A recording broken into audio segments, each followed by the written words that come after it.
മുറിവേറ്റ് നിൽക്കുകയാണ് ഇന്ത്യ. പഹൽഗാമിൽ ലഷ്കർ-ഇ-തോയ്ബ ഭീകരർ പോയിന്റ് ബ്ലാങ്കിൽ വെടിവെച്ച് വീഴ്ത്തിയ ഇന്ത്യൻ പൗരന്മാരുടെ മൃതദേഹങ്ങൾ അവരവരുടെ നാടുകളിലേക്ക് എത്തിക്കൊണ്ടിരിക്കുകയാണ്. ചോരമരവിക്കുന്ന ക്രൂരതയുടെ കഥകൾ രക്ഷപ്പെട്ടവർ വിതുമ്പലടക്കാനാകാതെ എണ്ണിപ്പറയുന്നു. കശ്മീരി ജനത ഭീകരതയ്ക്കെതിരെ രോഷപ്രകടനവുമായി തെരുവിലിറങ്ങി. മതം ചോദിച്ച് വിനോദസഞ്ചാരികളെ കൊന്നു തള്ളിയത് രാജ്യത്തിന്റെ സമാധാനം കെടുത്താനാണ്. ഭീകരവാദികളുടെ ലക്ഷ്യം നിറവേറ്റിക്കൂടാ. ഒറ്റക്കെട്ടായി ചെറുക്കണം ഈ മനുഷ്യത്വഹീനതയെ ഓർമ്മിപ്പിച്ചുകൊണ്ട് ഇന്ന് സൂപ്പർ പ്രൈം ടൈമിൽ Shri M Indrabalan retired major ജനറലാണ്. ടി സിദ്ദിഖ് MLA അദ്ദേഹം ആ സംഭവ സ്ഥലത്ത് ഉണ്ട്, ശ്രീനഗറിലുണ്ട്. PJ വിൻസെന്റ് അധ്യാപകൻ, ശ്രീ ജേക്കബ് തരകൻ ചാക്കോ അദ്ദേഹവും റിട്ടയർഡ് മേജർ ജനറലാണ്. ശ്രീ PG പത്മകുമാർ കഴിഞ്ഞ ആഴ്ച കൂടി അദ്ദേഹം ശ്രീനഗറിലും അതുപോലെ തന്നെ പഹൽഗാമിലും ഉണ്ടായിരുന്നു, സഞ്ചാരിയാണ്. ഇവരെല്ലാം ചേരുന്നു. ആദ്യം ശ്രീ ടി സിദ്ദിഖ് MLA, ഇപ്പോഴവിടുത്തെ സ്ഥിതിഗതികൾ ശാന്തമാണല്ലോ? അല്പസമയത്തിനകം കൊല്ലപ്പെട്ട മലയാളി രാമചന്ദ്രന്റെ മൃതദേഹം നെടുമ്പാശ്ശേരിയിൽ എത്തുകയാണ്. രാവിലെ അദ്ദേഹത്തിന്റെ മകൾ ആരതിയുമായി സംസാരിച്ച കാര്യം താങ്കൾ പറയുകയുണ്ടായി. പൂർണ്ണമായ ഒരു ശാന്തിയിലേക്ക് കശ്മീർ താഴ്വര എത്തിയിട്ടുണ്ടോ? എന്താണ് ശ്രീനഗറിലെ ഇപ്പോഴത്തെ സ്ഥിതിവിശേഷം? ഒന്ന്, ശ്രീനഗർ മേഖലയിൽ കനത്ത സൈനിക ബന്ദോബസ്തിൽ ജീവിതം മുന്നോട്ട് പോവുകയാണ്. പക്ഷെ ഇവിടെയുള്ള ജനങ്ങൾ സാധാരണഗതിയിൽ അവർ പുറത്തിറങ്ങുകയും അവരുടെ ദൈനംദിന ജീവിതക്രമവുമായി അവർ മുന്നോട്ട് പോകുന്നുണ്ട്. പക്ഷെ ഇടയ്ക്ക് പ്രതിഷേധങ്ങളും ഞങ്ങൾ കണ്ടു. പ്രതിഷേധം മുഴുവൻ ശക്തമായ പ്രതിഷേധം പാകിസ്ഥാനെതിരെ തദ്ദേശീയരായിട്ടുള്ള കാശ്മീരി ജനതയുടെ ഭാഗത്ത് നിന്ന് ഉയർന്നു വരുന്നു എന്നുള്ളതാണ് ഒരു പ്രധാനപ്പെട്ടതായിരിക്കുന്ന കാര്യം പ്രത്യേകം എടുത്തു പറയാനുള്ളത്. ഞങ്ങൾ തന്നെ പലരോടും ഇവിടെ സംസാരിക്കുകയുണ്ടായി. അവർ പറഞ്ഞ ഒരു പ്രധാനപ്പെട്ടതായിരിക്കുന്ന കാര്യം, ഈ വിനോദസഞ്ചാര മേഖല പുഷ്ടിപ്പെട്ടതോടുകൂടി അവരുടെ ജീവിതത്തിൽ വന്ന വലിയ മാറ്റമുണ്ട്. കാശ്മീരിന്റെയും സാമ്പത്തിക വികാസത്തിന്റെ അടിത്തറ ഒന്ന്, ഏറ്റവും പ്രാധാന്യമുള്ളത് വിനോദസഞ്ചാരമാണ്. അതുകൊണ്ട് തന്നെ ഈ ആക്രമണം അവരുടെ ജീവിതത്തെയും അവരുടെ സാമ്പത്തിക ഉദ്ധാരണ നടപടികളെയും അവരുടെ സ്വസ്ഥതയെ തകർക്കാനുമുള്ള വലിയ ഭീകരാക്രമണമായി അവർ ഇതിനെ കണക്കുകൂട്ടുകയാണ്. അവരെല്ലാം കൃത്യമായി പറയുന്നുണ്ട്, ഇതിന് നേതൃത്വം കൊടുത്തത് പാകിസ്ഥാൻ തന്നെയാണ്. കാരണം കാശ്മീർ ശാന്തമായി മുന്നോട്ട് പോകാൻ പാകിസ്ഥാൻ ആഗ്രഹിക്കുന്നില്ല. അതുകൊണ്ട് തന്നെ ഇതിന് കനത്ത തിരിച്ചടി നൽകണം. സാധാരണക്കാരായിരിക്കുന്ന ഇന്ത്യൻ വിനോദസഞ്ചാരികൾക്കെതിരെ നടത്തിയ ആക്രമണത്തെ ഒരു കാരണവശാലും അംഗീകരിക്കാൻ സാധിക്കില്ല എന്ന് അവർ തുറന്ന് പ്രഖ്യാപിച്ചുകൊണ്ടാണ് അവർ ഇന്ന് സംസാരിച്ചതും മുന്നോട്ട് പോയിട്ടുള്ളത്. ഇതിൽ മറ്റൊരു പ്രധാനപ്പെട്ടതായ കാര്യം, കാശ്മീർ താഴ്വര പൊതുവെ ശാന്തമായും സമാധാനപരമായും മുന്നോട്ട് പോവുകയാണ്. റോഡ് ഗതാഗതം പൂർണ്ണമായും തുറന്നു കൊടുക്കുകയും അഡീഷണൽ ആയിട്ടുള്ള ഫ്ലൈറ്റുകൾ ഇട്ടുകൊടുക്കാൻ സംസ്ഥാന കേന്ദ്ര സർക്കാരുകൾ തയ്യാറായി. ഇവിടെ കുടുങ്ങിക്കിടക്കുന്നതായ മുഴുവൻ ആളുകളെയും, അതിലൊരു പ്രധാനപ്പെട്ട കാര്യം, നേരത്തെ ലാൻഡ് സ്ലൈഡ് വന്ന സമയത്ത് അതിനെ തുടർന്ന് ഇവിടെ കുടുങ്ങിപ്പോയ കുറെ ആളുകളുണ്ട്. എന്നെ വിളിച്ചതായ മുഴുവൻ നമ്പറുകളും ഒക്കെ ഞാൻ എടുത്ത് കൈമാറിയിട്ടുണ്ട്. അപ്പോ അത്തരം ആളുകൾ ഇപ്പം വീണ്ടും ഈ ആക്രമണം വന്നതോടുകൂടി വീണ്ടും ഒരു പ്രയാസം നേരിടുകയാണ്. അവരെ മുഴുവൻ നാട്ടിലേക്ക് എത്തിക്കാൻ ആവശ്യമായ നടപടികളാണ് വേണ്ടത്. തീർച്ചയായും അഭിലാഷ്, മറ്റൊരു പ്രധാനപ്പെട്ട കാര്യം കൂടെ ചൂണ്ടിക്കാണിക്കാൻ ആഗ്രഹിക്കുന്നു. ഈ ശ്രീ രാമചന്ദ്രന്റെ മൃതദേഹം ഇന്നലെ രാത്രിയൊക്കെ ആരതി എന്ന് പറയുന്ന രാമചന്ദ്രന്റെ മകളോട്, ഒരു ധീരയായ ഒരു കുട്ടിയാണ്, ഞാൻ അവരെക്കുറിച്ച് അഭിമാനം കൊള്ളുകയാണ്. ഞാനത് തുറന്നു പറയാനും ആഗ്രഹിക്കുന്നു, നിങ്ങളോട് ഷെയർ ചെയ്യാനും ആഗ്രഹിക്കുന്നു. ആ കുട്ടി ഇന്നലെ കാണിച്ചൊരു ധൈര്യം, നമ്മുടെ പലരുടെയും രക്തസാക്ഷികളായിട്ടുള്ള നമ്മുടെ ഭാരതീയരുടെ ജനങ്ങളുടെ കുടുംബങ്ങൾ കാണിച്ച ധൈര്യം, അതൊക്കെ പ്രത്യേകം എടുത്തു പറയേണ്ടതുണ്ട്. ഇന്നലെ ഈ സംഭവം ഉണ്ടായതിനു ശേഷം അമ്മ ഹൃദ്രോഗിയാണ്. അമ്മയെ ആ കുട്ടി സ്റ്റാർ ഓഫ് കാശ്മീർ എന്ന് പറയുന്ന അവരുടെ താമസിച്ച ലോഡ്ജിൽ കൊണ്ടുപോയി ചെന്നാക്കി. മരണമടഞ്ഞ അച്ഛന്റെ മൃതശരീരം SJM ഹോസ്പിറ്റലിലേക്ക് കൊണ്ടുവന്ന് പോസ്റ്റ്മോർട്ടം നടപടികൾ മുഴുവൻ ഇന്ന് കാലത്ത് പൂർത്തിയാക്കി ഡെത്ത് സർട്ടിഫിക്കറ്റ് വാങ്ങി അമ്മയെ അറിയിക്കാതെ ആ കുട്ടി തിരിച്ച് എയർപോർട്ടിലേക്ക് കൊണ്ടുപോയി. അമ്മയോട് പറഞ്ഞിരിക്കുന്നത്, അച്ഛന് ചെറിയ പരിക്കുണ്ട്, ചികിത്സ നല്ല രീതിയിൽ കൊടുക്കാൻ നാട്ടിലേക്ക് കൊണ്ടുപോവുകയാണ്, അതുകൊണ്ട് നമുക്ക് നാട്ടിലേക്ക് പോകാം എന്നുള്ളത് ആ കുട്ടി പറയും. ഞങ്ങൾ നിരന്തരം ആ കുട്ടിയുമായി സംസാരിച്ചിരുന്നു. ഞാൻ ആ കുട്ടിയുടെ ബ്രദർ ഇന്ന് ബാംഗ്ലൂരിൽ നിന്ന് ഇങ്ങോട്ട് വരേണ്ടതാണ്. ഞാൻ അരവിന്ദ് എന്ന് പറയുന്ന അവരുടെ ബ്രദറെ വിളിച്ചുകൊണ്ട് പറഞ്ഞു, കാലത്ത് തന്നെ ഇവരുടെ പ്രൊസീജിയർ പൂർത്തിയാക്കി പോലീസ് കൺട്രോൾ റൂമിൽ അതിന്റെ പരിസരത്ത് വെച്ചുകൊണ്ട് ഫൈനൽ ഒബിച്വറി നൽകി ഓരോ ബോഡിയും നാട്ടിലേക്ക് പോകാനുള്ള ഷെഡ്യൂൾ അടക്കം തയ്യാറാക്കി കഴിഞ്ഞിട്ടുണ്ട്. അതുകൊണ്ട് നിങ്ങൾ ഇങ്ങോട്ട് വരണ്ട, അരവിന്ദ് നേരെ എയർപോർട്ടിലേക്ക് പോയി അമ്മയെ അവിടെ നിന്ന് റിസീവ് ചെയ്ത് കൊണ്ടുപോയാൽ മതി എന്ന് പറഞ്ഞ് അവർ ബാംഗ്ലൂരിൽ നിന്ന് ശ്രീനഗറിലേക്കുള്ള യാത്ര റദ്ദ് ചെയ്ത് അവർ നാട്ടിലേക്ക് തിരിച്ചു പോകുന്ന നടപടി സ്വീകരിച്ചു. അല്പസമയത്തിനകം അവിടെ എത്തും എന്നുള്ളതാണ് അറിയിച്ചിരിക്കുന്നത്. തീർച്ചയായും ഈ ആക്രമണം കാശ്മീരികളെയും കാശ്മീരിനെയും തകർക്കാൻ രാജ്യത്തിന്റെ ഹൃദയത്തിനേറ്റ കടുത്ത മുറിവും വേദനയുമാണ്. ഇത് രാജ്യത്തെ ഐക്യത്തിനും അഖണ്ഡതയ്ക്കുമെതിരായിട്ടുള്ള യുദ്ധപ്രഖ്യാപനമാണ്. ഇന്ത്യയെ മതാടിസ്ഥാനത്തിൽ വിഭജിച്ച് ആഭ്യന്തര കുഴപ്പത്തിലേക്ക് എത്തിക്കാനുള്ള പ്രവർത്തനവും ഈ തീവ്രവാദ പ്രവർത്തനത്തിൽ ഉണ്ടായിട്ടുണ്ട്. രാഷ്ട്രീയം നോക്കേണ്ട സമയമല്ലത്. രാജ്യത്തെയും ജനങ്ങളെയും ഒരുമിച്ച് നിർത്തി ഇതിനെതിരെ കണക്കു പറഞ്ഞ് പ്രതികാരം നടത്താനുള്ള അവസരമാണിത്. അത് ഒന്നിച്ച് അതിനാവശ്യമായ നടപടികൾക്ക് ഗവൺമെന്റ് തലത്തിൽ നമ്മുടെ സൈന്യം ധീരരാണ്. ആ സൈന്യം അതിന്റെ ചെറുത്തുനിൽപ്പിന് നേതൃത്വം കൊടുക്കും, തെളിവുകൾ മുഴുവൻ ഹാജരാക്കും, അതിനുള്ള പകരവും അവർ നിർവഹിക്കും എന്നാണ് പ്രതീക്ഷ. തീർച്ചയായും തുടരണം. അങ്ങ് ശ്രീ എം ഇന്ദ്രബാലൻ, 2008 മുംബൈ ഭീകരാക്രമണത്തിന് ശേഷം ഇത്രയധികം സിവിലിയൻ കാഷ്വാലിറ്റീസ് ഉണ്ടായിട്ടുള്ള മറ്റൊരു ഭീകരാക്രമണം ഇല്ല. 29 മരണമാണ് ഉണ്ടായിരിക്കുന്നത്. എന്തുകൊണ്ടായിരിക്കും ഒരു ടൂറിസം കേന്ദ്രത്തിൽ, അതും സുരക്ഷ കുറഞ്ഞ ഇടത്ത്, വിവിധ ഭാഗങ്ങളിൽ നിന്നുള്ള ടൂറിസ്റ്റുകളെ അവരുടെ റിലീജിയസ് ഐഡന്റിറ്റി നോക്കി പരിശോധിച്ച് കൊന്നുകളയാൻ ഈ ഭീകരവാദികൾ തീരുമാനിച്ചിട്ടുണ്ടാകുക? ഈ അറ്റാക്കിന്റെ ലക്ഷ്യം എന്തായിരിക്കും? ഈ അറ്റാക്കിന്റെ ലക്ഷ്യം എൻ്റെ അനുമാനം പ്രകാരം ഒരു 3 ലക്ഷ്യമുണ്ട്. ഫസ്റ്റ് ആൻഡ് ഫോർമോസ്റ്റ് അതിനെ ഒരു ഫിയർ സൈക്കോസിസ് in the minds of people. അത് ഈസ് ദ പ്രൈമറി എയിം. എന്താണെന്ന് വെച്ചാൽ കശ്മീരിൻ്റെ ടൂറിസത്തിനെ കുറയ്ക്കാൻ വേണ്ടി, അതിൻ്റെ കശ്മീരിൻ്റെ പീസിനെ ടോട്ടലി ഡിസ്റ്റർബ് ചെയ്യാൻ വേണ്ടി, കശ്മീരിൻ്റെ നോർമൽസിയെ ഡിസ്റ്റർബ് ചെയ്യാൻ വേണ്ടിയിട്ട് അതൊരു ലക്ഷ്യമാണ്.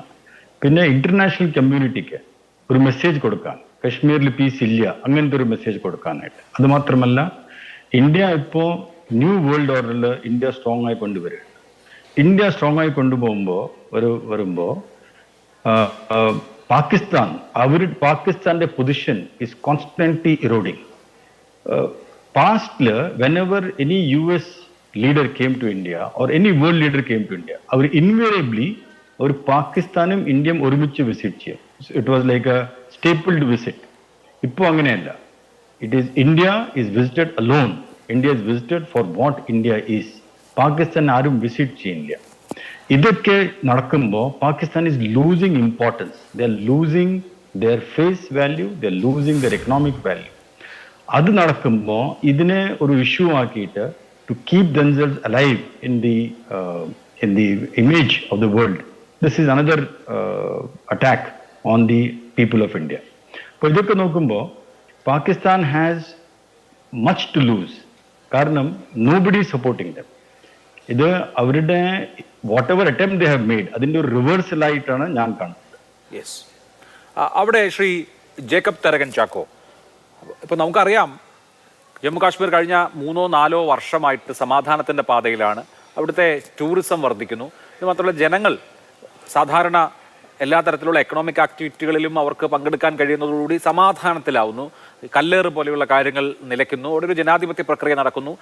വലിയ പോളിംഗ് ഉണ്ടാവുന്നു. വലുത് എന്ന് ഞാൻ ഉദ്ദേശിക്കുന്നത് ചരിത്രത്തിലെ മെച്ചപ്പെട്ട പോളിംഗ് എന്നതാണ്. അവിടെ പുതിയൊരു സർക്കാർ വരുന്നു. ടൂറിസം ഓരോ വർഷം കൂടുന്തോറും വർദ്ധിക്കുകയാണ്. ഈ ഏറ്റവും ഒടുവിലത്തെ കണക്കനുസരിച്ച് 2.3 കോടി ആഭ്യന്തര ടൂറിസ്റ്റുകൾ അവിടേക്ക് ചെന്നു കഴിഞ്ഞു. അപ്പോൾ അങ്ങനെ വളരെ നല്ല നിലയിൽ കശ്മീർ മുമ്പോട്ട് പോകുമ്പോഴാണ് സിവിലിയന്മാരെ, അതിൽ തന്നെ ടൂറിസ്റ്റുകളെ ലക്ഷ്യം വിട്ട് ഇങ്ങനെ ഒരു ആക്രമണം നടക്കുന്നത്. കശ്മീർ സമാധാനമായി പുലരാൻ, കശ്മീരികൾ സമാധാനമായി ജീവിക്കാൻ ലഷ്കർ ഇ തൊയ്ബയും അവർക്ക് പിന്നിലുള്ള പാകിസ്ഥാനും സമ്മതിക്കില്ല എന്നാണോ നമ്മൾ മനസ്സിലാക്കേണ്ടത്?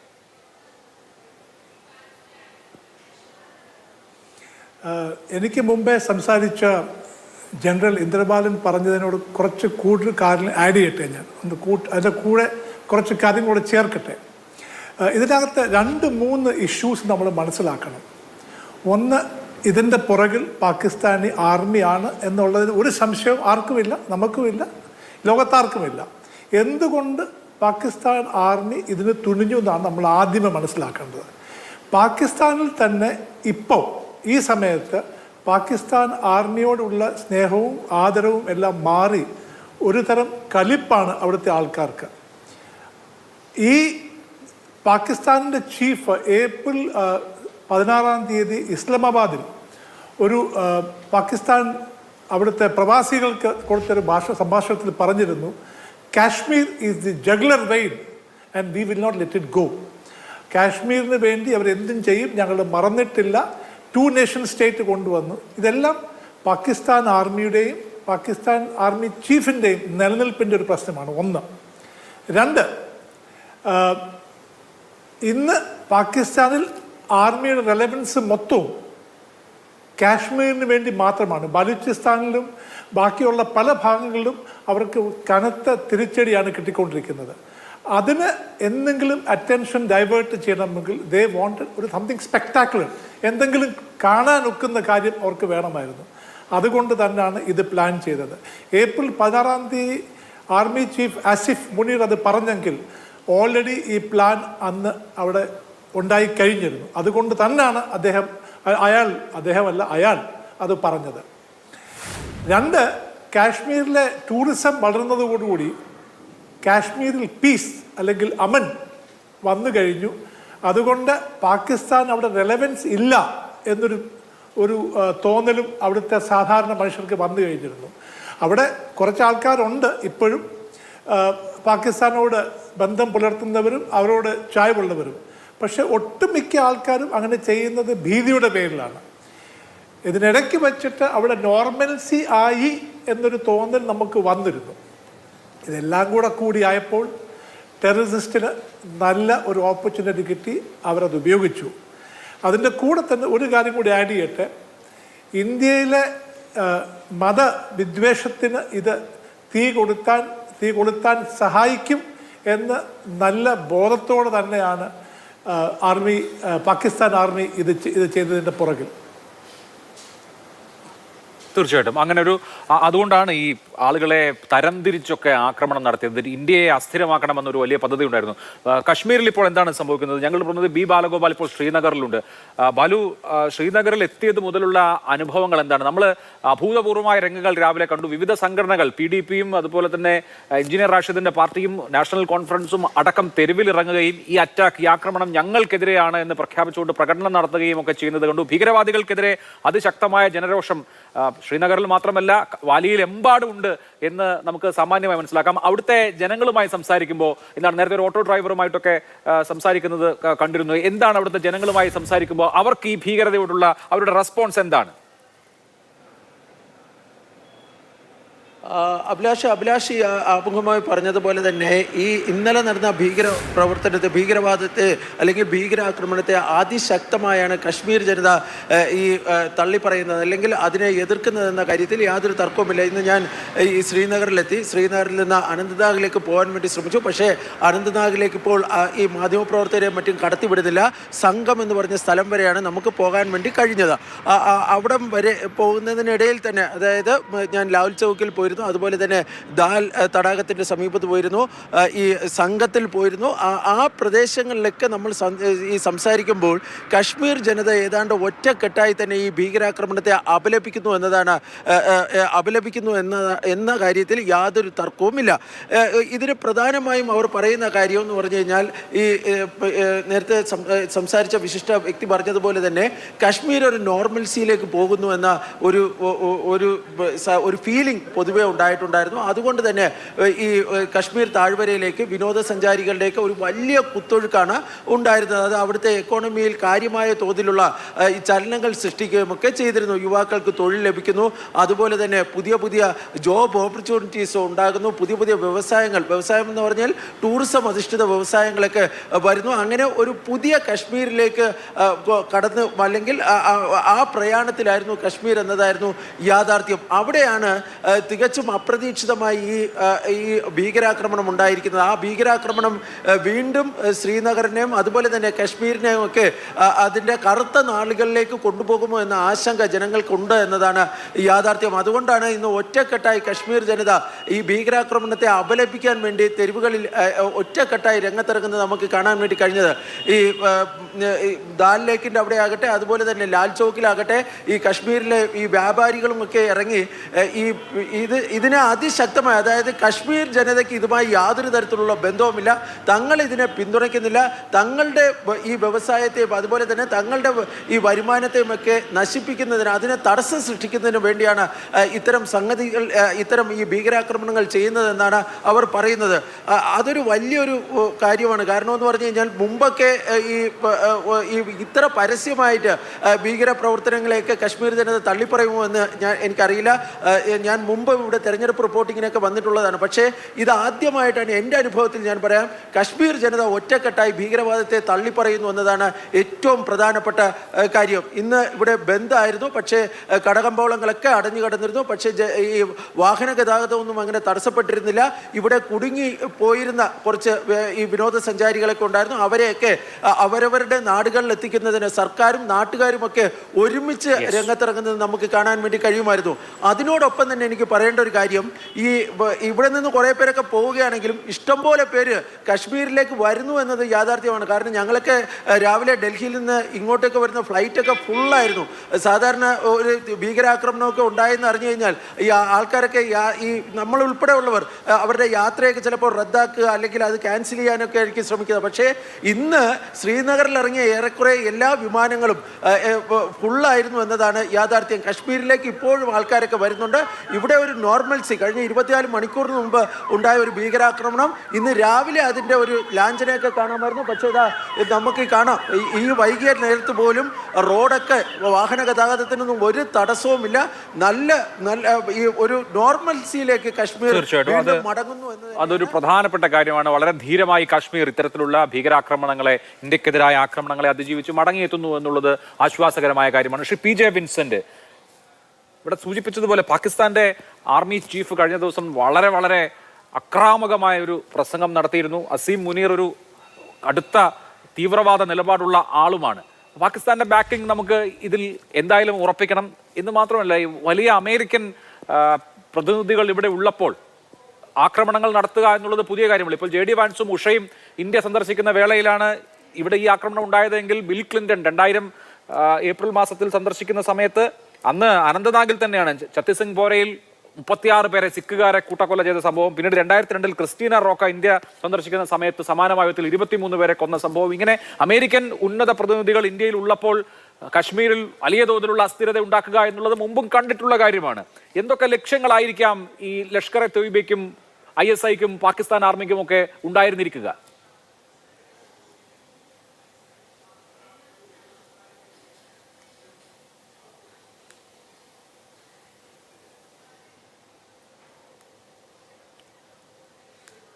ശ്രീ വിൻസെന്റ്,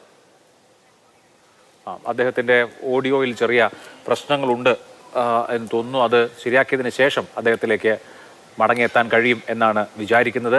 എന്തുകൊണ്ട് ഈ ആക്രമണത്തിന്റെ ടൈമിംഗ് എന്നുള്ളതൊരു പ്രധാനപ്പെട്ട വിഷയമാണ്. അമേരിക്കൻ വൈസ് പ്രസിഡന്റ് JD വാൻസും അദ്ദേഹത്തിന്റെ ഇന്ത്യൻ വംശജയായ ഭാര്യ ഉഷ വാൻസും ഇന്ത്യ സന്ദർശിക്കുന്ന അതേ സമയത്ത് തന്നെയാണ് ഈ ആക്രമണം ഉണ്ടായിട്ടുള്ളത് എന്നുള്ളതും കാണണം.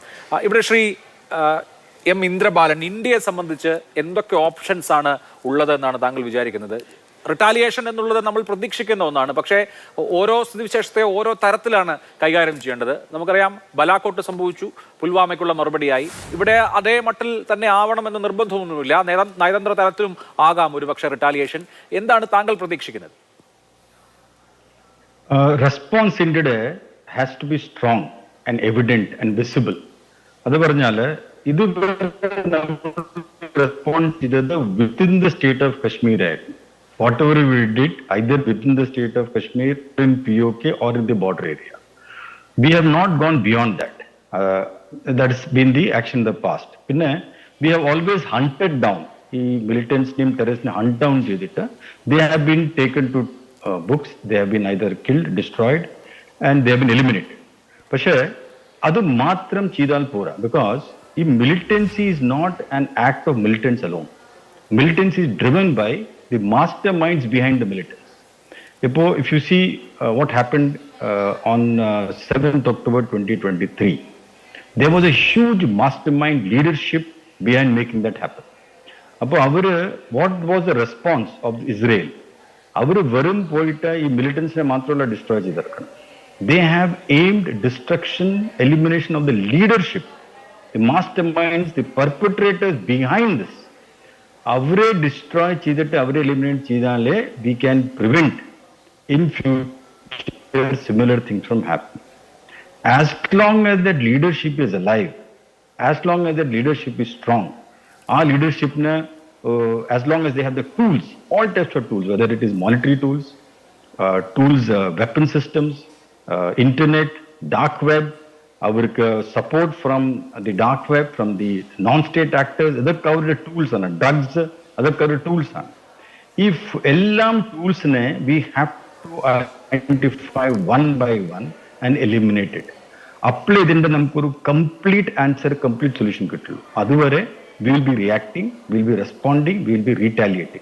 But a full solution or full action manam. Adina government is capable of doing that. Government has the ability to do that.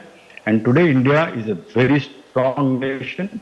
We also need the support of international community.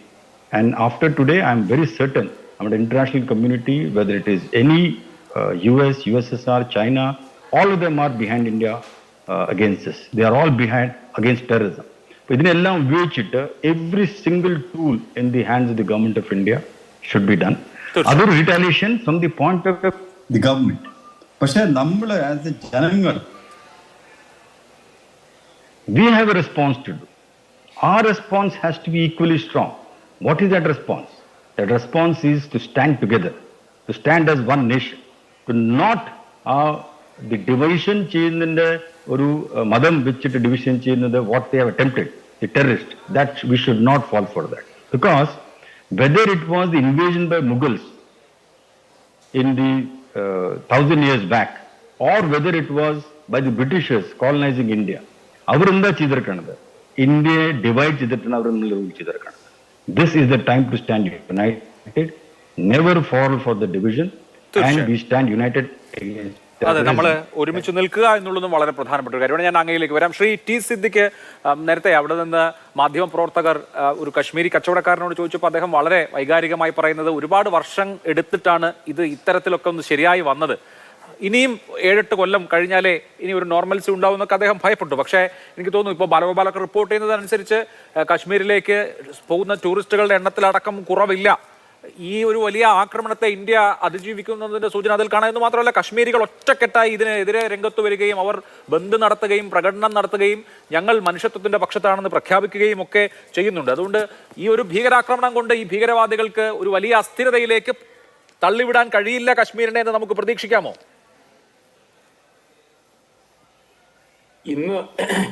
ഞങ്ങൾ ഇന്നും പുറത്ത് ഒത്തിരി പേരോട് സംസാരിച്ചു. ഒരു കാര്യമുള്ളത്, ഒരുപക്ഷെ നേരത്തെ പ്രയർ ബുക്കിംഗ് എടുത്തതായ യാത്രക്കാർ ബുക്കിംഗ് ക്യാൻസൽ ചെയ്തിട്ടുണ്ടാവില്ല. പക്ഷെ ഇവിടെയുള്ളതായിരിക്കുന്ന പല യാത്രക്കാരും അവർ തിരിച്ചു പോകുന്നുണ്ട്. രണ്ടാമത്തത്, കാശ്മീരിലേക്കുള്ളതായിരിക്കുന്ന പുതിയ ബുക്കിംഗ് യാത്ര പ്ലാൻ ചെയ്യുന്നതിലും സമാനമായിട്ടുള്ള ഒരു കുറവുണ്ടാകും. കാശ്മീരികളായിട്ടുള്ളപ്പം ഞങ്ങളുടെ കൂടെ യാത്ര ചെയ്യുമ്പോൾ ഞങ്ങളുടെ കൂടെ ഉണ്ടായിരുന്ന ഡ്രൈവർ, ഞങ്ങളൊരു കടയിൽ ഉച്ചയ്ക്ക് ഊണ് കഴിക്കാൻ വേണ്ടി പോയ സമയത്ത് ആ കടയിൽ ഉള്ളതായിരിക്കുന്ന ആളുകൾ അവരൊക്കെ കാശ്മീരികളാണ്. അവരൊക്കെ ഇതിനെ വളരെ സ്ട്രോങ് ആയിട്ട് കണ്ടം ചെയ്യുകയാണ്, ഇതിനെ എതിർക്കുകയാണ്, ഇതിനെ നഖശികാന്തം എതിർക്കുക. അവർക്കൊക്കെ ആവശ്യം സമാധാനപരമായിട്ടുള്ള കാശ്മീരും ഇവിടുത്തെ സാമ്പത്തിക ഡെവലപ്മെന്റും അവർക്ക് കൈവരിച്ചുകൊണ്ടിരിക്കുന്ന നേട്ടങ്ങളും ഇത് മുഴുവൻ തകരും എന്നുള്ളതാണ്. ഇവരുടെ ഏറ്റവും പ്രധാനപ്പെട്ട ബേസ് എന്നുള്ളത് തീർച്ചയായും അത് ടൂറിസമാണ്. ആ ടൂറിസം അവർ പറയുന്നു, നിങ്ങൾ ഓരോ ആളുകൾ വരുമ്പോൾ, ഓരോ വാഹനം വരുമ്പോൾ അതിൽ നിന്ന് നിങ്ങൾ ഇവിടെ ചെലവഴിക്കുന്നതായിരിക്കുന്ന പണം, ആ പണമാണ് ഞങ്ങളുടെ ഏറ്റവും പ്രധാനപ്പെട്ട വിഭവം. ആ നോർമൽ അന്തരീക്ഷത്തിൽ ഉണ്ടാകുന്ന സാമ്പത്തികമായിട്ടുള്ള അഭിവൃദ്ധി, പുരോഗതി അത് തകർക്കുക, കാശ്മീർ ശാന്തമല്ല എന്ന് വരുത്തി തീർക്കാൻ പാകിസ്ഥാൻ നടത്തിയിട്ടുള്ള ഏറ്റവും നിഷ്ഠൂരമായിട്ടുള്ള ആക്രമണമാണിത്. പക്ഷേ നമ്മളൊരു കാര്യം ഇന്ന് ഞാൻ അതിൻ്റെ കൂടെ ചേർത്ത് പറയാൻ ആഗ്രഹിക്കുന്ന ഒരു കാര്യം, പാകിസ്ഥാൻ ആഗ്രഹിച്ചതായിരിക്കുന്ന ഇന്ത്യയെ അസ്ഥിരപ്പെടുത്താൻ കാശ്മീരിനെ ഉപയോഗിച്ചുകൊണ്ട് അവർ നടത്തിയ ശ്രമത്തിന്റെ ഒരു കാര്യം, ഇന്ന് പോലീസ് കൺട്രോൾ റൂമിലാണ് ഈ ഭൗതിക ശരീരം മുഴുവൻ ബോക്സുകളാക്കി വെച്ചത്. ഞാൻ അവിടെ ഉണ്ടായിരുന്നു. ഞങ്ങളുടെ കൂടെ ഉണ്ടായിരുന്ന KPA മജീദ് MLA, അഷുറൻസ് കമ്മിറ്റിയുടെ ചെയർമാൻ, ഈ മുകേഷ് MLA, ആൻസലൻ ഉൾപ്പെടെ ഞങ്ങളെല്ലാവരും ഉണ്ടായിരുന്നു അവിടെ. ഫാറൂഖ് അബ്ദുള്ള, ഒമർ അബ്ദുള്ള മുഖ്യമന്ത്രി എത്തി. ഞങ്ങളുടെ വേദന മുഴുവൻ അദ്ദേഹവുമായിട്ട് ഒന്ന് ഷെയർ ചെയ്തു. എന്തേ സുരക്ഷിതത്വം പ്രദാനം ചെയ്യാൻ കഴിയാതിരുന്നത്? അദ്ദേഹം പറഞ്ഞു, ഇവിടെ തിക് ഫോറസ്റ്റും അതുപോലെ ജനങ്ങൾ താമസിക്കുന്ന സ്ഥലങ്ങളും വിശാലമായിട്ടുള്ള നദീതടങ്ങളും ഒക്കെ ഉള്ളതായിരിക്കുന്ന ഒരു സമൃദ്ധമായ പ്രദേശമാണ്. ഈ പ്രദേശത്ത് സ്റ്റേറ്റിന് ടോട്ടൽ സുരക്ഷിതത്വം പ്രദാനം ചെയ്യുന്നതിനുള്ള പരിമിതിയുണ്ട്. സെൻട്രൽ ഗവൺമെന്റും സ്റ്റേറ്റും നല്ല കോർഡിനേഷനിൽ പോവുകയാണ്. പക്ഷേ തകർക്കുക എന്നുള്ള ലക്ഷ്യത്തെ നമുക്ക് കീഴ്പ്പെടാൻ നമുക്ക് സാധിക്കില്ല. അതുകൊണ്ട് നിങ്ങൾക്കുണ്ടായ വേദനയിൽ ക്ഷമ ചോദിക്കുകയാണ് മുഖ്യമന്ത്രി ചെയ്തത്. പിന്നെ ആഭ്യന്തരമന്ത്രി അവിടെ വന്നു, അമിത്ഷാ. അദ്ദേഹം ഹോമേജ് നടത്തി. അതിനുശേഷം അവിടെ ഒരു പന്തൽ ഒരുക്കിയിരുന്നു. ആ പന്തൽ ഹൃദയഭേദകമായിരുന്നു. ആ പന്തലിലായിരുന്നു കുടുംബങ്ങൾ മുഴുവൻ, ഈ മരിച്ചവരുടെ കൂടെ വന്ന യാത്രക്കാർ മുഴുവൻ ഉണ്ടായിരുന്നത് അവിടെയാണ്. അവിടെ കണ്ട വിലാപങ്ങൾ, അവിടെ കണ്ട തേങ്ങലുകൾ, അവർ സ്വയം ശരീരത്തിൽ മർദ്ദിക്കാൻ ശ്രമിക്കുന്നത്, അവിടുത്തെ കൂട്ടക്കരച്ചിൽ വല്ലാത്ത ഹൃദയഭേദകമായ രംഗമായിരുന്നു. ആർക്കും അവരോട് ഒരു അക്ഷരം മറുപടി പറയാൻ സാധിച്ചില്ല. അവിടെ ബഹുമാനപ്പെട്ട ആഭ്യന്തരമന്ത്രി ശ്രീ KC വേണുഗോപാൽ വന്നു. ഇവരെല്ലാം നിൽക്കുന്ന സമയത്ത് ടൂറിസ്റ്റുകൾ ചോദിക്കുന്നുണ്ട്, ഇവിടെ സുരക്ഷിതത്വം പ്രദാനം ചെയ്യാൻ നിങ്ങൾക്ക് സാധിക്കുന്നില്ലെങ്കിൽ എന്തിനാണ് ഞങ്ങളെ ഇങ്ങോട്ട് ക്ഷണിച്ചത്? ആ ചോദ്യം ഉയർത്തുക എന്നതാണ് തീവ്രവാദികളുടെ ലക്ഷ്യം. കാശ്മീർ എന്നുള്ള ഒരു സമാധാന മേഖലയല്ലാതെ നിലനിർത്തണം എന്നുള്ളതാണ്. അതിനെതിരായിട്ടുള്ള അതിശക്തമായ നിലപാടും സമീപനവുമാണ് രാജ്യത്തിന്റെ ഭാഗത്ത് നിന്ന് തിരിച്ചടിയും കാശ്മീരിന്റെ പ്രൊട്ടക്ഷനും കാശ്മീരികളുടെ പ്രൊട്ടക്ഷനും. ഇപ്പോൾ ഉണ്ടായിട്ടുള്ള ഒരു പ്രധാനപ്പെട്ട ഡെവലപ്മെന്റ് ഞാൻ പറയാം. നേരത്തെ കാശ്മീരിലെ ഒരു വിഭാഗം ജനതയിൽ നിന്ന് കേൾക്കാതിരുന്നതായ സംസാരം ഇന്ത്യക്ക് അനുകൂലമായി, രാജ്യത്തിന് അനുകൂലമായി, പാകിസ്ഥാന് എതിരായി അതിശക്തമായിട്ടുള്ള വികാരം ഒന്നിച്ച് ഒരേപോലെ എല്ലായിടത്തും തളം കെട്ടി നിൽക്കുക. ഇന്ത്യ എന്ന് പറയുന്ന വികാരം, കാശ്മീർ എന്ന് പറയുന്ന വികാരം, പാകിസ്ഥാനെതിരായിട്ടുള്ള വികാരം, സമാധാനത്തെ തകർക്കുകയാണ് പാകിസ്ഥാൻ. ഇത് സാധാരണക്കാരായ ഓട്ടോറിക്ഷ തൊഴിലാളി മുതൽ ഒരു ഹോട്ടലിൽ പണിയെടുക്കുന്ന ഒരാൾ മുതൽ തെരുവുകളിൽ കച്ചവടം ചെയ്യുന്ന ആളുകൾ മുതൽ കൂടെയുള്ള ഉദ്യോഗസ്ഥന്മാരായിട്ടുള്ള ആളുകൾ വരെയുള്ള ആളുകൾ ഇത് കൃത്യമായി സംസാരിക്കുന്നു. തീർച്ചയായും അവിടെ പി ജെവിൻസന് ഞാൻ നേരത്തെ ചോദിക്കാൻ ശ്രമിച്ച ചോദ്യം, ഇപ്പോ പാകിസ്ഥാനെ സംബന്ധിച്ചും പാകിസ്ഥാനും ചില നിർബന്ധിതാവസ്ഥകളുണ്ട്. ഒന്ന്, കശ്മീരിൽ സമാധാനം പുലരുന്നു, അതേസമയം തന്നെ പാകിസ്ഥാൻ പലമുഖമായ വെല്ലുവിളികൾ നേരിടുന്നു, പ്രത്യേകിച്ച് ബലൂചിസ്ഥാനിലും മറ്റുമൊക്കെ. ഭരണകൂടം കൂടുതൽ വീക്കാവുന്നു. വളരെ തീവ്ര നിലപാടുകളുള്ള അസീം മുനീർ, അദ്ദേഹം ആർമി ചീഫായി ഇരുന്നുകൊണ്ട് വലിയ തോതിൽ സൈന്യത്തെ വർഗീയവൽക്കരിക്കുന്നുണ്ട്. അപ്പോൾ ഒരു താലിബാൻ കമാൻഡറുടെ ഒക്കെ മാതിരി പെരുമാറുന്ന ഒരു സേനാ മേധാവിയെ നമ്മൾ കാണുന്നു. അപ്പോൾ പാകിസ്ഥാന്റെ ആഭ്യന്തരമായ വിഷയങ്ങളും ഇങ്ങനെ ഒരു അറ്റാക്കിന്റെ സമയം തെരഞ്ഞെടുത്തതിലും ടാർഗറ്റ് തെരഞ്ഞെടുത്തതിലും ഉണ്ടാകാമോ?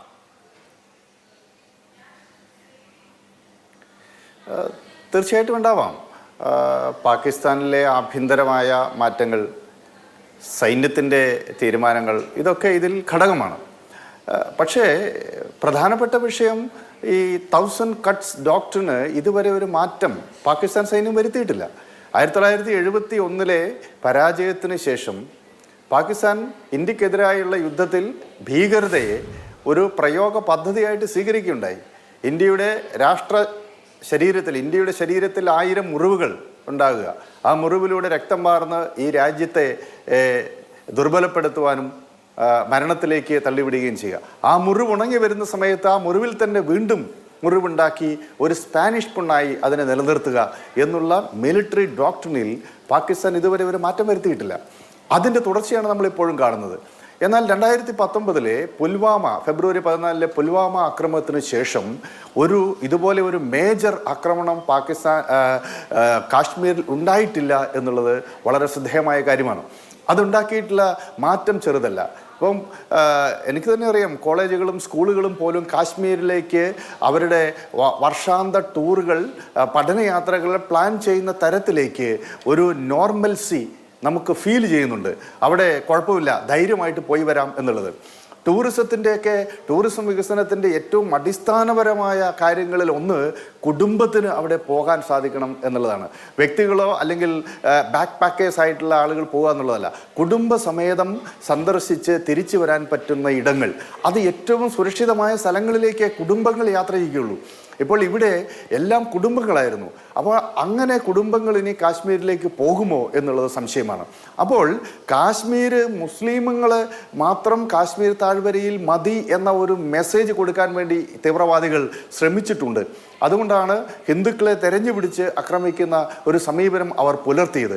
അതോടൊപ്പം ഇന്ത്യയുടെ ആഭ്യന്തര രംഗത്ത് കൃത്യമായിട്ടുള്ള ഒരു ഹിന്ദു മുസ്ലിം വിഭജനം ഉണ്ടാക്കാൻ പറ്റുമോ എന്നുള്ളതും അവർ ആലോചിക്കുന്നുണ്ട്. സമാനമായ രൂപത്തിൽ ഉള്ള സംഭവം ഇപ്പോൾ ലണ്ടനിലെ ഭൂഗർഭ ട്രെയിനിൽ തുടർച്ചയായി സ്ഫോടനങ്ങൾ ഉണ്ടായ സമയത്ത് മുസ്ലിമുകളെ പുറത്താക്കുക എന്ന ഒരു ബാനർ ലണ്ടനിൽ ഉയരുകയുണ്ടായി. പല സ്ഥലങ്ങളിലും ഉയരുണ്ടായി. അവിടുത്തെ തീവ്ര വലതുപക്ഷ കക്ഷികൾ ഉയർത്തിയതാണ്. പക്ഷെ അതിനെതിരെ അന്ന് ബ്രിട്ടനിലെ പൗരസമൂഹവും അവിടുത്തെ രാഷ്ട്രീയ പാർട്ടികളും ഒറ്റയ്ക്ക് ഒരുമിച്ച് അണിനിരക്കുകയും ഇതാണ് യഥാർത്ഥത്തിൽ ഭീകരർ ആഗ്രഹിക്കുന്നത്, അവരുടെ ആഗ്രഹം നിവർത്തിക്കാൻ നിന്നു കൊടുക്കരുത് എന്ന നിലപാടെടുക്കുകയും ചെയ്തു. ഇവിടെ ഇന്ത്യയിൽ ഈ ഹിന്ദു മുസ്ലിം സംഘർഷം വീണ്ടും ശക്തിപ്പെടുത്തണം എന്നുള്ള ഉദ്ദേശത്തോടു കൂടിയാണ് ഹിന്ദുക്കളെ തെരഞ്ഞു പിടിച്ച് കൊല്ലുന്ന ഒരു നില ഭീകരർ സ്വീകരിച്ചത്. പക്ഷേ തീർച്ചയായിട്ടും ഇതിൽ സുരക്ഷാ വീഴ്ച ഉണ്ടായോ ഇല്ലയോ എന്നുള്ളത് ചർച്ച ചെയ്യുന്നതിൽ അർത്ഥമില്ല എന്നാണ് എൻ്റെ അഭിപ്രായം. കാരണം ഭീകരത എപ്പോഴും പ്രവർത്തിക്കുന്നത് ആ രൂപത്തിലാണ്. വിശാലമായ പുൽത്തകിടുകളും അതുപോലെ റിവർ ബെഡുകളും ഒക്കെയുള്ളൊരു സ്ഥലമാണ്. അവിടെ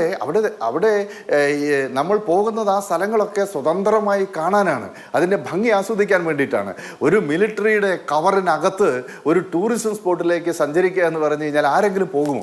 ഏതെങ്കിലും ഇസഡ് കാറ്റഗറി സുരക്ഷയുള്ള ആളുകൾക്ക് പോകാൻ സാധിച്ചേക്കാം. സാധാരണക്കാർക്ക് അത്തരത്തിൽ പോകില്ല എന്ന് മാത്രമല്ല, അങ്ങനെ ഒരു വലിയ ഒരു സുരക്ഷാ വലയത്തിനകത്ത് ഈ സ്ഥലങ്ങളിലേക്ക് ആരാണ് പോവുക? നമ്മൾ പോകുന്നത് ആ പ്രദേശം കാണുവാനും അവിടെ സ്വതന്ത്രമായി നടക്കുവാനും അവിടുന്ന് ഭക്ഷണം കഴിക്കുവാനും താമസിക്കാനും ഒക്കെ പറ്റുന്ന വളരെ സേഫ് ആയിട്ടുള്ള സുരക്ഷിതമായിട്ടുള്ള ഒരു സാഹചര്യം ഉണ്ടാവണ്ടേ?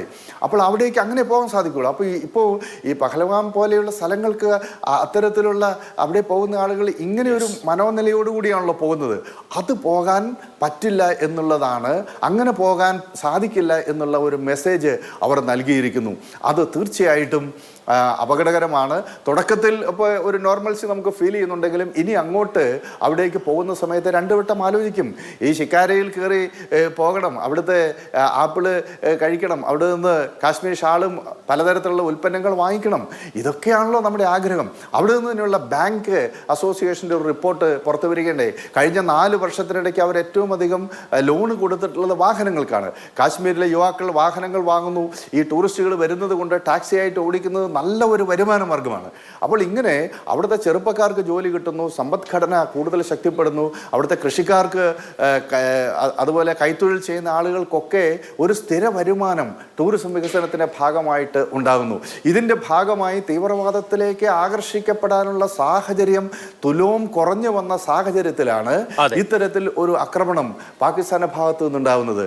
അപ്പോൾ അത് തീർച്ചയായിട്ടും കാശ്മീരിലെ അത് കാശ്മീരികൾ തിരിച്ചറിഞ്ഞു എന്നുള്ളതാണ് ഏറ്റവും പോസിറ്റീവായ കാര്യമാണ്. കാശ്മീരികൾ അത് തിരിച്ചറിഞ്ഞിരിക്കുന്നു. അതേസമയം തന്നെ കാശ്മീരിന്റെ സമാധാനത്തെ ഇല്ലാതാക്കുക, ഡീസ്റ്റെബിലൈസ് ചെയ്യുക എന്നൊരു ആഗ്രഹമുണ്ട്. ഒരു ടൂറിസ്റ്റിന്റെ കാര്യം പറയുമ്പോൾ പി ജി പത്മകുമാർ, താങ്കൾ കഴിഞ്ഞ ആഴ്ച അവിടെ നിന്ന് വന്നിട്ടേ ഉള്ളൂ. എനിക്ക് തോന്നുന്നു 2019 കണക്ക് നോക്കുമ്പോൾ 1.6 കോടിയായിരുന്ന ടൂറിസ്റ്റുകളുടെ എണ്ണം കഴിഞ്ഞ കൊല്ലം 2.3 കോടിയായി വരുന്നു. എനിക്ക് തോന്നുന്നു ഇത്തവണ അതിലും കൂടുതൽ ഒരു 3 കോടിയിലേക്കൊക്കെ പോകാവുന്ന വിധത്തിലുള്ള പൊട്ടൻഷ്യൽ അവിടെ ഉണ്ടായിരുന്നു. പിന്നെ ഇവിടെ ശ്രീ വിൻസെന്റ് പറഞ്ഞത് മാതിരി ഇപ്പോൾ പഹൽഗാം, ഗുൽമാർഗ്, അതല്ലെങ്കിൽ സോൺമാർഗ് തുടങ്ങിയ ടൂറിസം മേഖലകളിലൊക്കെ വലിയ ആർമി കവർ ഉണ്ടെങ്കിൽ ആളുകൾക്ക് അവിടെ സ്വതന്ത്രമായി സ്വച്ഛമായി ടൂറിസം സാധ്യമാവുകയുമില്ല. അതുകൊണ്ട് സ്വാഭാവികമായും അത്ര വലിയ ലെയേർഡ് സെക്യൂരിറ്റി അവിടെ ഉണ്ടാവുകയുമില്ല.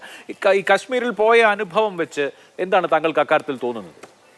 ഞാൻ ഈ കഴിഞ്ഞ പ്രാവശ്യവും ഇതേ സമയം ഞാൻ കാശ്മീരിലുണ്ടായിരുന്നു.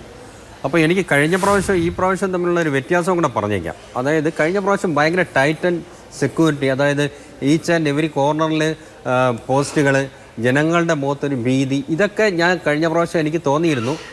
പക്ഷേ ഇപ്രാവശ്യം പോയപ്പോൾ ജനങ്ങൾ കുറച്ചുകൂടെ റിലാക്സ്ഡാണ്. മാത്രമല്ല അവരവരുടെ തൊഴിലുകൾ ഇപ്പോൾ നമുക്ക് ഇതിൽ പ്രത്യേകിച്ച് കാണേണ്ട ഒരു കാര്യം, ഇപ്പോൾ താങ്കൾ പറഞ്ഞ ഈ ടൂറിസ്റ്റുകളുടെ കണക്ക് പറഞ്ഞില്ലേ, ഇപ്പോൾ അവിടെ ടൂറിസം സ്റ്റാർട്ട് ചെയ്യുന്നതേ ഉള്ളൂ, സീസൺ സ്റ്റാർട്ട് ചെയ്യുന്നതേ ഉള്ളൂ, ഇനി നവംബർ വരെയുണ്ട്. ഈ സമയം തിരഞ്ഞെടുത്തത് തന്നെ ഭയങ്കര കാൽക്കുലേറ്റഡ് ആയിട്ടാണ്. ഇത് ഭയങ്കര ഒരു എക്കോണമിക് ബൂം ഉണ്ടാകുന്ന ഒരു സമയമാണ്. ഈ ഒരു 8 മാസം കാശ്മീരിൻ്റെ സമ്പദ്ഘടനയെ വളരെ ഹൈപ്പിൽ കൊണ്ടുപോകുന്ന ഒരു സമയമാണ്. ഇപ്പം തന്നെ ഞാനൊരു 6-6:30 മണിക്ക് രാവിലെ റൈഡ് സ്റ്റാർട്ട് ചെയ്യുമ്പോൾ 7 മണിയൊക്കെ ആകുമ്പോൾ ദാലിൻ്റെ എല്ലാ ഗേറ്റിലും 13 ഗേറ്റ് എങ്ങാണ്ടുണ്ട്. ആ 13 ഗേറ്റിലും ടൂറിസ്റ്റുകളുടെ തിരക്കാണ്, വണ്ടികളുടെ ബ്ലോക്കാണ്. അപ്പോൾ ഇപ്പം തന്നെ ഇങ്ങനെ ആയി കഴിയുമ്പോൾ ഇനിയൊരു 8 മാസം കൂടെ കഴിയുമ്പോഴത്തേക്ക് ഇവരുടെ ഭയങ്കരമായ എക്കണോമിക് ബൂം. അത് മാത്രമല്ല, അടുത്ത കാര്യം കേട്ടോളൂ. ഇപ്പോൾ സാറ് പറഞ്ഞു നിർത്തിയിടത്തുനിന്ന് ഞാനും പറയാം, എത്രയോ യുവാക്കൾ പുതിയ വണ്ടികൾ എടുത്തിട്ടയക്കുന്നു ടൂറിസ്റ്റുകളെ കൊണ്ടുപോകാൻ. ടൂറിസ്റ്റുകൾക്ക് ഹോട്ടലിൽ റൂമില്ല. ശരിക്കും ഞാൻ ലേയിൽ നിന്ന് തിരിച്ച് ശ്രീനഗറിലോട്ട് എത്തുന്ന സമയത്ത് ഞാൻ പറഞ്ഞിട്ട് പോയതാണ്, ഞാൻ സെയിം ഹോട്ടലിൽ എനിക്ക് റൂം വേണമെന്ന്. പക്ഷേ അവർക്ക് എനിക്ക് ആ റൂം തരാൻ സാധിച്ചില്ല. അത്രയും മാത്രം തിരക്ക്. റെസ്റ്റോറൻറ്റുകൾ നിറഞ്ഞു കവിഞ്ഞിരിക്കുന്നു. ഈവൻ നമ്മുടെ ഈ ക്രിക്കറ്റ് ബാറ്റ് വിൽക്കുന്നവർക്ക് വരെ ഭയങ്കരമായിട്ടുള്ള ഒരു തിരക്കുള്ള ഒരു സമയം. അവർക്ക് നല്ല കച്ചവടമുണ്ട്. ഇതിനനുസരിച്ചിട്ട് വേറൊരു സംഭവം കൂടെ ഉണ്ട്. ഈ ആൾക്കാരുടെ ഇടയ്ക്ക് ഇപ്പോൾ പുൽവാമയായാലും കുപ്വാരയായാലും ഈ പഹൽഗാമായാലും സോൻമാർഗിലായാലും എല്ലാ സ്ഥലത്തും മുക്കിലും മൂലയിലും ഞാൻ വണ്ടി ഉള്ളതുകൊണ്ട് വണ്ടി ഓടിച്ച് പോയിട്ട് ഹോം സ്റ്റേകളിൽ താമസിച്ചു, അവരുടെ വീട്ടിൽ നിന്ന് ഫുഡുകൾ കഴിച്ചു. അങ്ങനെയൊക്കെയുള്ള സമയത്ത് ഇവരുടെ ആറ്റിറ്റ്യൂഡ് നിങ്ങൾ എപ്പോഴെങ്കിലും കണ്ടിട്ടുണ്ടോ? ഈ തീവ്രവാദത്തിനെതിരെ കാശ്മീരിൽ ഒരു സമരം ഉണ്ടാവുക, അത് നമുക്ക് ചിന്തിക്കാൻ പറ്റാത്ത കാര്യമായിരുന്നു കുറച്ച് നാൾ മുമ്പ് വരെ. നമുക്ക് വീണ്ടും ചർച്ചയിലേക്ക് പോകാം. ജേക്കബ് തെരകൻ ചാക്കോ, റിട്ടയർഡ് മേജർ ജനറലാണ്, അദ്ദേഹം തുടരുന്നു. ശ്രീ ജേക്കബ് തെരകൻ, പാകിസ്ഥാനെ സംബന്ധിച്ച് പാകിസ്ഥാൻ്റെതായ ലക്ഷ്യങ്ങളുണ്ട്, ഭീകരവാദികളുടേതായ ലക്ഷ്യങ്ങളുമുണ്ട്. ഇന്ത്യയുടെ ഇതിനോടുള്ള പ്രതികരണം എങ്ങനെയായിരിക്കുമെന്നാണ് താങ്കൾ അനുമാനിക്കുന്നത്? നമ്മൾ ഉറി സംഭവം ഉണ്ടായപ്പോൾ സർജിക്കൽ സ്ട്രൈക്ക് കണ്ടു, അതേസമയം പുൽവാമ ഉണ്ടായപ്പോൾ പ്രകടമായ ഒരു വ്യോമാക്രമണം തന്നെ പാക് ഭൂമിയിലെത്തി ബലാക്കോട്ടിൽ വ്യോമാക്രമണം നടത്തുന്നത് കണ്ടു. ഓരോ ആക്രമണത്തിലും ഓരോ സ്ട്രാറ്റജി ആയിരിക്കും സ്വാഭാവികമായും അവലംബിക്കുക. ഇവിടെ ഇപ്പോൾ സിവിലിയൻ കാഷ്വാലിറ്റീസ് ആണുള്ളത്. ഇന്ത്യൻ പൗരന്മാരെ, അതും ടൂറിസ്റ്റുകളായി പോയ പൗരന്മാരെയാണ് ഇതുപോലെ തെരഞ്ഞുപിടിച്ച് കൊന്നു കളഞ്ഞിരിക്കുന്നത്. അപ്പോൾ ഇന്ത്യയുടെ ഒരു റെസ്പോൺസ് എങ്ങനെയായിരിക്കുമെന്നാണ് താങ്കൾ പ്രതീക്ഷിക്കുന്നത്?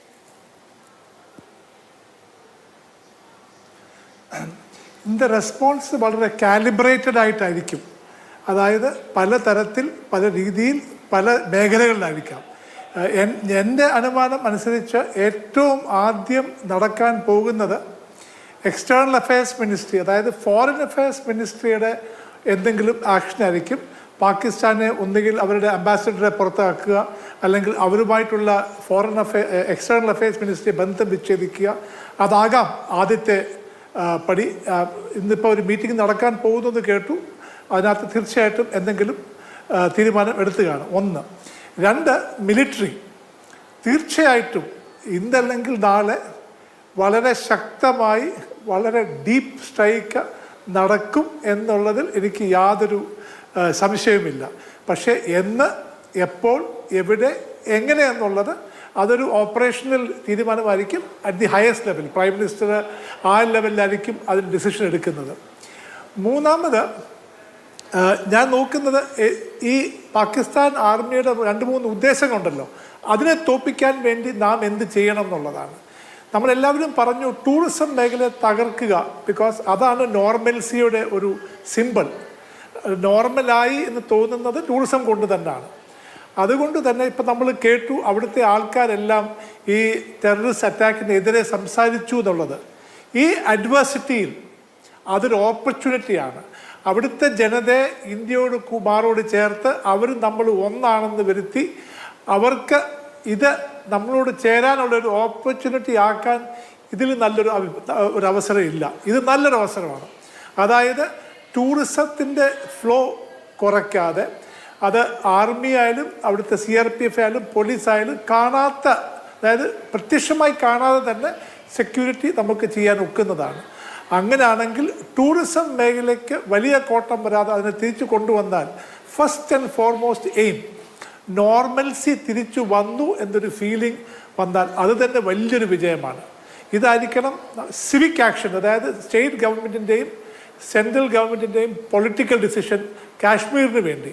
അതേസമയം economic action, foreign affairs action, military action, നേരത്തെ ആരോ സൂചിപ്പിച്ചതുപോലെ ചുമ്മാതെ അവിടെ ഇവിടെ അടിക്കുകയല്ല, ഇതിൻ്റെ വേര് തന്നെ പൊട്ടിക്കാൻ വേണ്ടി ടാർഗറ്റഡ് അറ്റാക്ക് കോവേർട്ടാകാം, അതായത് പ്രത്യക്ഷമായിട്ടോ പരോക്ഷമായിട്ടോ ഇത് നടത്തിയ ആൾക്കാരെ വേട്ടയാടി ഓരോരുത്തരായി അവരുടെ മണ്ണിൽ തീർക്കുകയാണെങ്കിൽ റിസ്ക് ആൻഡ് കോസ്റ്റ്, അതായത് ഇങ്ങനെ ഒരു സംരംഭത്തിന് പാകിസ്ഥാൻ ഇറങ്ങിയാൽ അതിൻ്റെ വില ഭയങ്കരമായിരിക്കും, അതിൻ്റെ പ്രത്യാഘാതം ഭയങ്കരമായിരിക്കും, അവർക്ക് താങ്ങാൻ ഒക്കത്തില്ലാത്ത വിധം ആയിരിക്കും എന്നൊരു മെസ്സേജ് കൊടുക്കേണ്ട സമയം അതിക്രമിച്ചു കഴിഞ്ഞിരിക്കും. ഇതെല്ലാം ഐ എം ഷുവർ ഇപ്പം പ്ലാനിങ്ങിൽ നടക്കുന്നുണ്ടായിരിക്കാം. അത് വരുന്ന ദിവസങ്ങൾ നമ്മൾ കാണുകയും ചെയ്യും എന്ന് ഞാൻ ആഗ്രഹിക്കുന്നു. തീർച്ചയായും. പി.ജി. പത്മകുമാർ, താങ്കൾ നേരത്തെ കശ്മീരിൽ പോയ അനുഭവം പറയായിരുന്നു. ഇപ്പോൾ നമ്മൾ കശ്മീരിൽ പോയാൽ കശ്മീരി ഷോൾ മുതൽ നേരത്തെ താങ്കൾ പറഞ്ഞ കശ്മീരി വില്ലോ, ക്രിക്കറ്റ് ബാറ്റ് ഉണ്ടാക്കാൻ ഏറ്റവും നല്ലത് കശ്മീരിലുള്ള വില്ലോ മരങ്ങളുടെ തടിയാണ്. ബ്രിട്ടീഷുകാർ പണ്ട് പ്ലാൻ ചെയ്തതാണ്. അപ്പോൾ ശരിക്കും പറഞ്ഞാൽ ജവഹർലാൽ നെഹ്റു ഭൂമിയിൽ ഒരു സ്വർഗ്ഗമുണ്ടെങ്കിൽ ഇതാണ് എന്ന് പറഞ്ഞാൽ വലിയ പൊട്ടൻഷ്യലുള്ള ടൂറിസം, അതുപോലെ തന്നെ ഈ പറഞ്ഞതുപോലെ വ്യാപാരം, ശരിക്കും അവിടുത്തെ ജനങ്ങൾക്ക് നോർമൽസി ഉണ്ടായാൽ അവരുടെ ജീവിതം വളരെ മനോഹരമായി മുന്നോട്ട് പോകും എന്നൊരു തിരിച്ചറിവ് ഇപ്പോൾ വന്നിട്ടുണ്ടോ? കറക്റ്റാണ്. അവർക്ക് അവരുടെ മനോഭാവത്തിൽ ചേഞ്ച് വന്നിട്ടുണ്ട്. എന്താണെന്ന് വെച്ചാൽ ഇപ്പോഴാണ് അവർ ജീവിതം ശരിക്കും മനസ്സിലാക്കുന്നത്, ആ ട്രാക്കിലോട്ട് വരുന്നത്. ഒന്നാമത് ഫെസിലിറ്റീസ് വന്നിട്ടുണ്ട്. ഇപ്പോൾ എയിംസ് ജമ്മുവിൽ, IIT ജമ്മു, NIT ശ്രീനഗർ, പിന്നെ ഒരുപാട് സ്കൂളുകൾ.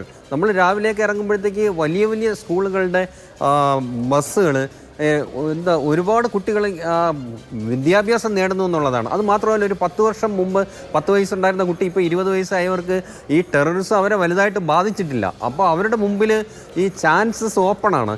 പിന്നെ അവർക്ക് ഉണ്ടാകുന്ന ഈ ഒരു എക്കണോമിക് ഗ്രോത്തിൽ അവരുടെ ലൈഫ് കുറച്ചുകൂടെ സെറ്റിലായി എന്നൊരു തോന്നൽ വരുന്നുണ്ട്. പിന്നെ ഇനിയിപ്പോൾ ഉള്ള പ്രശ്നം, നമ്മൾ ഇപ്പോൾ തൊട്ട് മുമ്പ് പറഞ്ഞതുപോലെ അവരെ ഒറ്റപ്പെടുത്താതിരിക്കുക എന്നുള്ളതാണ്. കാര്യം ഇവർ ഇന്ത്യയുടെ ഒരു ദേശീയതയിലോട്ട് അവർ അലിഞ്ഞു ചേരുന്ന ഒരു അവസരമാണിത്.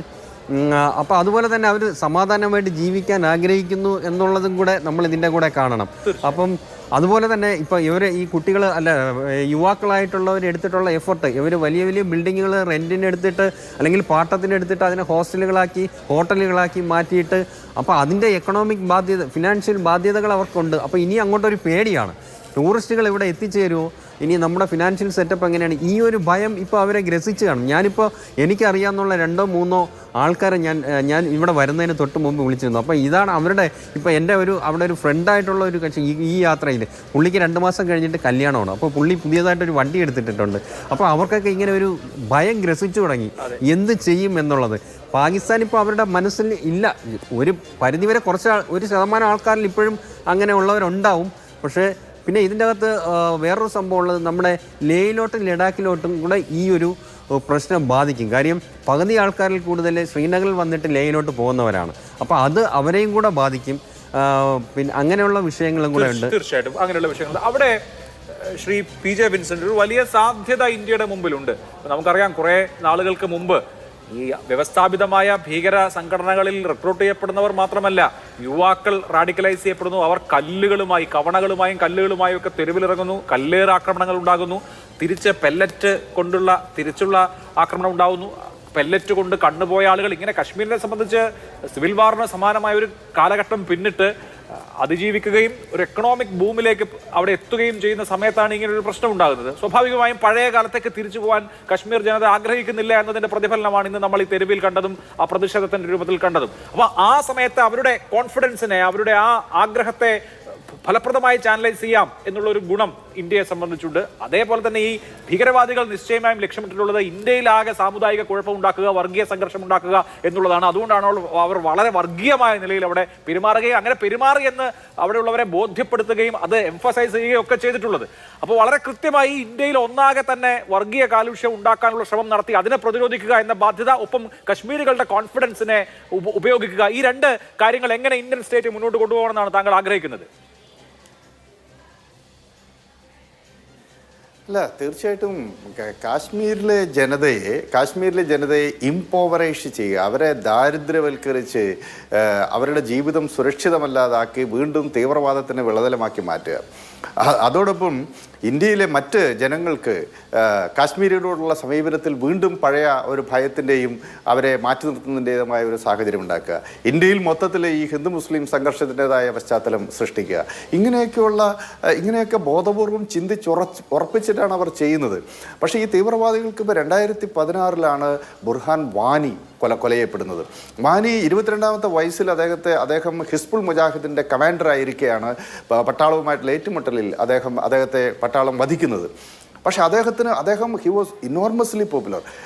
അദ്ദേഹം വലിയ രൂപത്തിൽ ഈ സോഷ്യൽ മീഡിയ ഉപയോഗിച്ച് ചെറുപ്പക്കാരെ, പ്രത്യേകിച്ച് കൗമാരക്കാരെ ഈ തീവ്രവാദത്തിലേക്ക് ആനയിക്കുന്നതിൽ വലിയ പങ്ക് വഹിച്ചിരുന്നു.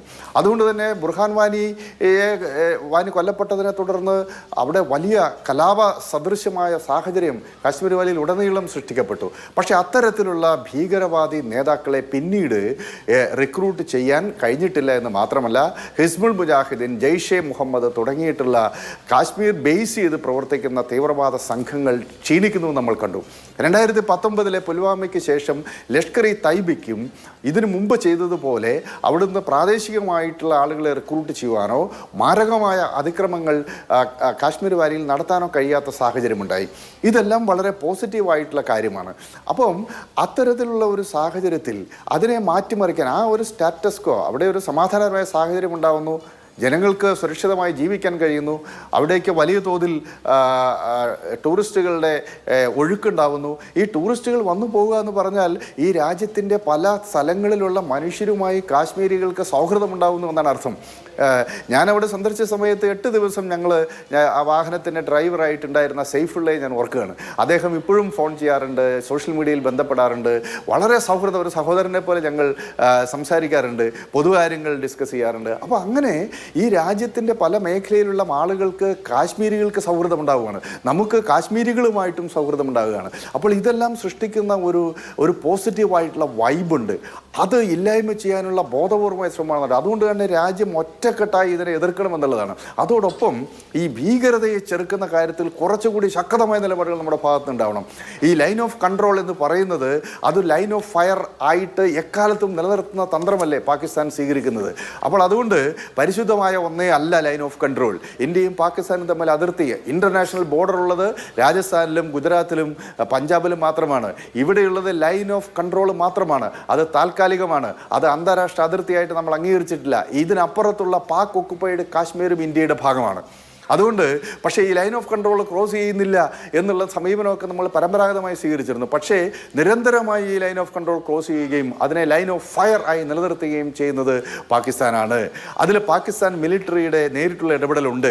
ഒരു നേരത്തെ ബാറ്റ് എന്ന് പറയുന്ന ബോർഡർ ആക്ഷൻ ടീം, അതായത് മുന്നിൽ ട്രെയിൻ ചെയ്തിട്ടുള്ള ഭീകരരെ അയക്കുക, പിന്നിൽ പാകിസ്ഥാൻ പട്ടാളം നിൽക്കുക, എന്നിട്ട് തിരിച്ചടി ഉണ്ടാകുന്ന സമയത്ത് അത് പാകിസ്ഥാൻ പട്ടാളമല്ല, ഭീകരർ പല രൂപത്തിൽ ആക്രമിക്കുന്നു എന്ന് പറഞ്ഞ് രക്ഷപ്പെടുന്ന തന്ത്രമുണ്ട്. ഇതെല്ലാം ലോകത്തിന് മുന്നിൽ എക്സ്പോസ് ചെയ്യപ്പെട്ടതാണ്. ഇതൊന്നും ഇപ്പോൾ ചെലവാകാത്ത സാഹചര്യമുണ്ട്. പാകിസ്ഥാനിൽ ഇന്ന് ലോകം വിശ്വസിക്കുന്നില്ല എന്നുള്ളതും വളരെ പ്രധാനപ്പെട്ട കാര്യമാണ്. പാകിസ്ഥാൻ തന്നെ ആഭ്യന്തര പ്രതിസന്ധിയിലേക്കും കുഴപ്പത്തിലേക്കും പോവുകയാണ്. ബലൂചിസ്ഥാൻ ലിബറേഷൻ ആർമി, അതുപോലെ പാകിസ്ഥാനിലുള്ള പാകിസ്ഥാന്റെ ആഭ്യന്തര വൈരുദ്ധ്യങ്ങളും നിശ്ചയമായും ഇങ്ങനെ ഒരു ആക്രമണം ഇന്ത്യയിൽ നടത്താൻ അവർക്ക് ഒരു പ്രചോദനമായിരിക്കാം. രാജ്യം ഒറ്റക്കെട്ടായി നിൽക്കേണ്ട സമയമാണ്. ഈ ഭീകരതയും നമ്മൾ അതിജീവിക്കും, തോൽപ്പിക്കും എന്നുള്ള കാര്യത്തിൽ തർക്കമൊന്നുമില്ല. വളരെ നന്ദി. എൻ്റെ എല്ലാ പാനലിസ്റ്റുകൾക്കും സൂപ്പർ പ്രൈം ടൈം അവസാനിക്കും. നമസ്കാരം.